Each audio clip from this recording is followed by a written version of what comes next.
どうも、フリーキャド速攻解決Tipsのコーナーです。よくある疑問点や使い方などを速攻で解説します。今回は、フリーキャドのパートデザインにおけるチック設定について解説します。パートデザインで形状を作成すると、モデルツリーには作った順番にフィーチャーが並びます。フリーキャドは、このフィーチャーを上から順番に実行して、最終形状を生成します。これを履歴と呼びます。この履歴の仕組みを正しく理解するには、チップの概念が欠かせません。チップとは、ボディ内で最終形状として採用されるフィーチャーを示すマーカーのことです。通常、最後に作成したフィーチャーが自動でチップになるため、初心者はその存在に気づきにくいかもしれません。では、このチップがどのような役割を果たすのか、超シンプルに解説していきます。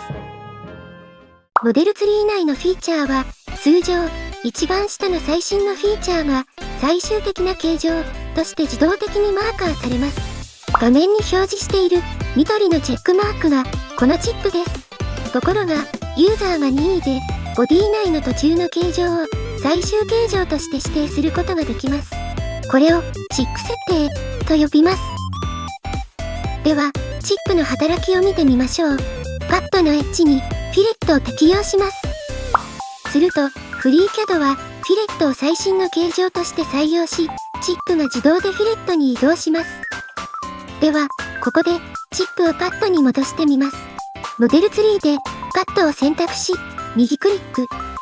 ポップアップメニューからチック設定を選択してください。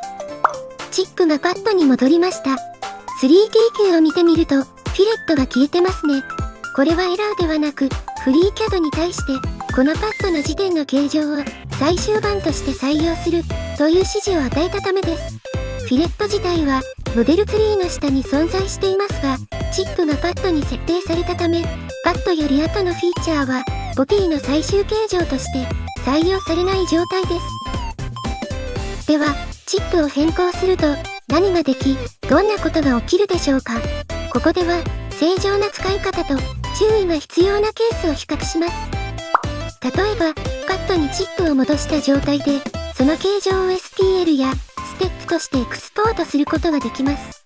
途中の形状を最終形状として扱えるため、作成途中段階のモデルを出力したい場合に便利です。これがチック設定の安全な使い方です。一方で、カットにチップを戻した状態で、新しいフィーチャーを追加するとどうなるでしょうか。カットの上面にステッチを作成します。モデルツリーを見ると、最終形状のパッドの下にステッチが挿入されました。では、このステッチでポケットを使って形状を加工してみましょう。ポケットアイコンをクリックしてください。ポケットの設定画面が開いて、3D キュー上ではポケットのへこみが作成されていることがわかります。ですが、レポートビューにエラーが出ています。とりあえず、このまま OK で先に進んでみましょう。モデルツリーを見ると、ポケットがカットとフィレットの間に挿入されています。この新しいポケットが自動的にチップ最終形状となっています。また、フィレットがエラーで壊れています。同時に、レポートビューにエラーが出ています。なぜ、フィレットが壊れてしまったのでしょうか。これは、フリーキャドがフィーチャーに変更が加えられると、チップがどこにあっても、ボディ内のすべてのフィーチャーをモデルツリーの上から順番に再計算するからです。ただし、チップより後ろのフィーチャーも再計算はされますが、ボディの最終形状には採用されません。まず、カットが実行されて、形状が決定され、次に新しいフィーチャーであるポケットが実行されます。この時、ポケットはカットの上面を基準に作成されます。そして、その次にフィレットが実行されますが、ポケットによってカットの形状に変更が加わったことで、エッジの識別情報、トポロジーが変化してしまいます。そのため、フィレットはカットのエッジを見失い、エラーになってしまった状況です。つまり、チップを途中に設定したまま新しいフィーチャーを追加すると、そのフィーチャーより下の履歴にある後続フィーチャーの参照が壊れてしまう危険があるということです。普段のモデリングではチップを触る必要はありません。チップは履歴を柔軟に操作したい場合に役立つ機能です。具体的な使用例を3つ挙げてみます。1つ目は、履歴の途中に新しいフィーチャーを挿入したいときです。この時、挿入したい位置にチップを戻すと、その位置に新しいフィーチャーを追加できます。ただし、後ろの履歴が壊れやすい点には注意が必要です。2つ目は、中間形状を一時的に最終形状として扱いたいときです。そして3つ目は、中間形状を別ファイルにエクスポートしたいときです。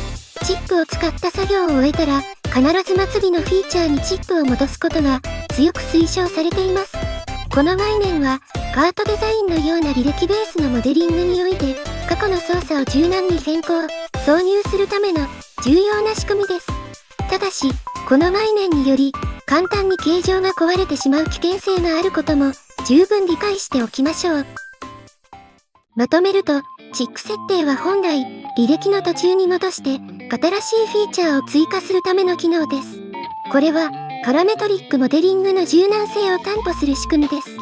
ただし、フリーCADではトポロジー問題があるため、履歴の途中に挿入するのは壊れやすいのが現実です。そのため、初心者にとっては危険な機能に見えてしまいます。安全な使い方としては、中間形状を最終形状としてエクスポートする程度の用途に絞るのが現実的な利用方法であると判断します。ただし、チップは使ってはいけない機能というわけではありません。使いどころがはっきりしている機能と捉えると誤解がありません。今回の速攻 Tips はここまで。ご視聴ありがとうございました。